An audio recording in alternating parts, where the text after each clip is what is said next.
બોટાદ તાલુકા પંચાયત પ્રમુખ ઉપપ્રમુખની વરણી સર્વાનુમતે કરવામાં આવી. બોટાદ તાલુકા પંચાયતની 22 બેઠકો પૈકી ભાજપ પ્રેરિત 19 બેઠકો જ્યારે કોંગ્રેસને ફાળે 3 બેઠકો ગઈ હતી. આજે નાયબ ડીડીઓ, તાલુકા વિકાસ અધિકારી સહિતની ઉપસ્થિતિમાં પ્રમુખ તરીકે કિશોરભાઈ ભૂપતભાઈ મેર, ઉપપ્રમુખ તરીકે અસ્મિતાબેન શૈલેષભાઈ કેવડિયા તરીકે સર્વાનુમતે વરણી. ચૂંટાયેલા સદસ્યો, સંગઠનના કાર્યકરો હોદ્દેદારો દ્વારા તમામ નવનિયુક્ત પ્રમુખ ઉપપ્રમુખને પુષ્પગુચ્છ, માળા પહેરાવી શુભેચ્છા પાઠવી હતી. વિપુલ લુહાર, ન્યૂઝ 14 બોટાદ. કિશોરભાઈ ભૂપતભાઈ મેર. હા, આજ રોજ બોટાદ તાલુકાના પ્રમુખ પદની જવાબદારી સોંપી. એ ભાજપ તરફથી બધા મિત્રોનો અને સદસ્યોનો બધાનો ખૂબ ખૂબ હું આભાર માનું છું.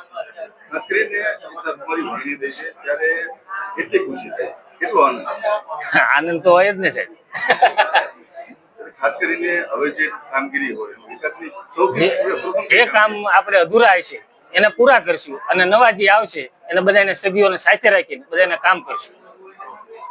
આજ રોજ બોટાદ તાલુકા પંચાયતના પ્રમુખશ્રી અને ઉપપ્રમુખશ્રીની ચૂંટણી યોજવામાં આવેલી, જેમાં 22 સભ્યો હાજર રહેતા ફોરમ પૂર્ણ થતા સમયસર અમે પ્રક્રિયા શરૂ કરેલી હતી અને ત્યારબાદ ચૂંટણી હાથ ધરતા પ્રમુખના પદ માટે કિશોરભાઈ ભૂપતભાઈ મેરને 22 માંથી 19 મત મળેલા, જેથી અધ્યક્ષીય અધિકારી સાહેબે એમને પ્રમુખ તરીકે જાહેર કરેલા છે.